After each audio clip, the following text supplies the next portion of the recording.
Hello friends, જય શ્રી કૃષ્ણ. કેમ છો બધા? ક્રિશાસ ફૂડી બ્લોગ્સમાં તમારું સ્વાગત છે ફ્રેન્ડ્સ. આજે હું લઈને આવી છું તમારા માટે રવા બટેટાનો એક યુનિક નાસ્તો. આ નાસ્તો તમને ખૂબ જ પસંદ આવશે. તમને જો મારી જેમ કંઈક ચટપટું ખાવાનું મન થતું હોય તો આ નાસ્તો તમે ચોક્કસથી બનાવજો. તો ચાલો, આની એકદમ ઇઝી રીત છે, તો આપણે તેની રેસીપી જોઈ લઈએ. સૌથી પહેલાં આપણે પેનમાં 1 ટેબલસ્પૂન જેટલું તેલ એડ કરીશું. તેલને ગરમ થવા દઈશું. તેલ આપણું ગરમ થઈ ગયું છે. હવે તેમાં 1 ટીસ્પૂન જેટલું એમાં જીરું એડ કરીશું. 1 ટીસ્પૂન જેટલું મેં લસણની પેસ્ટ એડ કરી છે. 1 મરચાંને ઝીણું કટિંગ કરી અને તેને એડ કર્યું છે. હવે તેમાં આપણે 1 ટીસ્પૂન જેટલા સફેદ તલ એડ કરીશું અને તેને સારી રીતે ચટકવા દઈએ. આપણા તલ શેકાઈ ગયા છે. હવે તેમાં મેં 1 કપ પાણી એડ કર્યું છે અને બધી જ વસ્તુને મિક્સ કરી લીધી છે. હવે તેમાં ચપટી 1 મેં ચીલી ફ્લેક્સ એડ કર્યા છે અને કોથમીરના પાન એડ કર્યા છે ફ્રેન્ડ્સ. ચીલી ફ્લેક્સ તમે તમારા ટેસ્ટ અકોર્ડિંગ લઈ શકો છો ફ્રેન્ડ્સ. તેમાં સ્વાદ મુજબ મીઠું લીધું છે મેં અને અડધો કપ જેટલો રવો એડ કર્યો છે. 1 કપ પાણીમાં અડધો કપ રવો લીધો છે ફ્રેન્ડ્સ. માપ તમે ચોક્કસથી જોજો. ચોક્કસ માપ પ્રમાણે કરશો તો આ રેસીપી ખૂબ જ સરસ બનશે.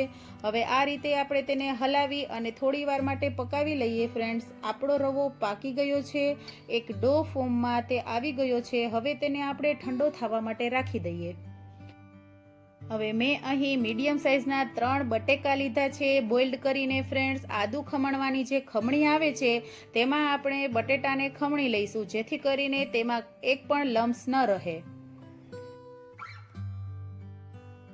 બધા જ બટેકા ફ્રેન્ડ્સ સારી રીતે ખમણાઈ ગયા છે. હવે આપણે રવાને સાઈડમાં ઠંડો થવા માટે રાખ્યો હતો, તેને આપણે છીણેલા બટેટામાં એડ કરી દઈએ અને બેઉને સારી રીતે મિક્સ કરી લઈએ.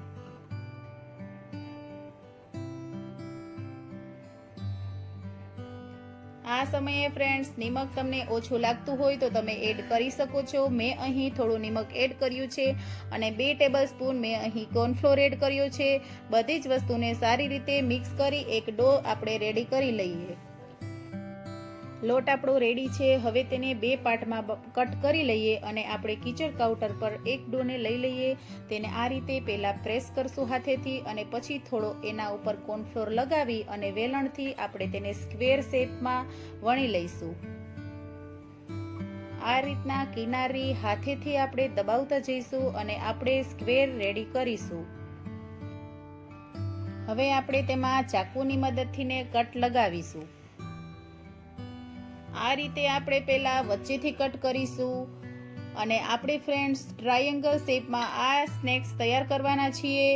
આનો શેપ તમે કોઈ પણ રીતે આપી શકો છો. તમે રાઉન્ડ ભી બનાવી શકો છો, આની તમે સ્ટીક ભી બનાવી શકો છો. મેં અહીં ટ્રાયેંગલ શેપ રેડી કર્યા છે. બીજો લોટ આપણે સાઈડમાં રાખ્યો હતો, તેનો પણ આ જ રીતના આપણે ટ્રાયેંગલ રેડી કરી લઈએ. બધા જ ટ્રાયેંગલ મેં આ રીતે કટ કરી અને રેડી કરી લીધા છે ફ્રેન્ડ્સ. આની થિકનેસ તમે જોઈ શકો છો. આટલા થીક આપણે આને રાખીશું. ટ્રાયેંગલની સાઇઝ મને થોડી મોટી લાગી રહી છે ફ્રેન્ડ્સ, તેથી કરીને હું બધા જ ટ્રાયેંગલને આ રીતના વચ્ચેથી કટ કરી તેને નાની સાઇઝમાં કટ કરી લઈશ, જેથી તે દેખાવમાં ખૂબ જ સરસ લાગે અને આપણે ફ્રાય કરવામાં પણ ઇઝી રહે. હવે આપણે તેને ફ્રાય કરવા માટે પેનમાં તેલ ગરમ કરવા રાખી દઈએ. મીડિયમ આંચ પર આપણે ફ્રેન્ડ્સ નાસ્તાને ફ્રાય કરીશું. આપણું તેલ ગરમ થઈ ગયું છે. હવે તેમાં સમાય તેટલા આપણે ટ્રાયેંગલ તેમાં એડ કરી દઈએ.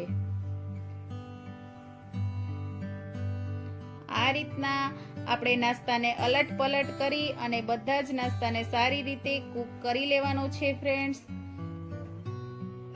બબલ્સ ઓછા થઈ જાય એટલે આપણે તેની સાઈડ ચેન્જ કરી દઈશું. આ રીતના 2 સાઈડથી ગોલ્ડન બ્રાઉન થાય ત્યાં સુધી આપણે નાસ્તાને ફ્રાય કરી લઈશું. તમે જોઈ શકો છો ફ્રેન્ડ્સ, પેનમાં બબલ્સ ઓછા થઈ ગયા છે. આપણો નાસ્તો ફ્રાય થઈ ગયો છે. બેઉ સાઈડથી સારી રીતે બ્રાઉન કલર આવી ગયો છે. હવે આપણે તેને એક પ્લેટમાં કાઢી લઈએ અને બધા જ નાસ્તાને આપણે આ રીતના ટર્ન બાય ટર્ન ફ્રાય કરી લઈએ.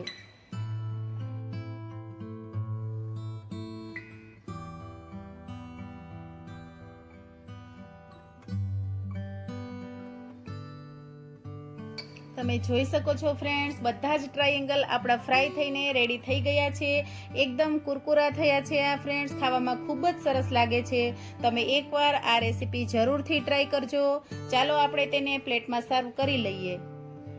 આને તમે ગ્રીન ચટણી સાથે પણ ખાઈ શકો છો ફ્રેન્ડ્સ, અને બાળકો ટોમેટો કેચઅપ સાથે પણ ખાઈ શકે છે. ટેસ્ટમાં ખૂબ જ સરસ બને છે. તો ચાલો હું તમને તોડીને બતાવું. અંદરથી બિલકુલ સોફ્ટ અને બહારથી ક્રિસ્પી બને છે ફ્રેન્ડ્સ.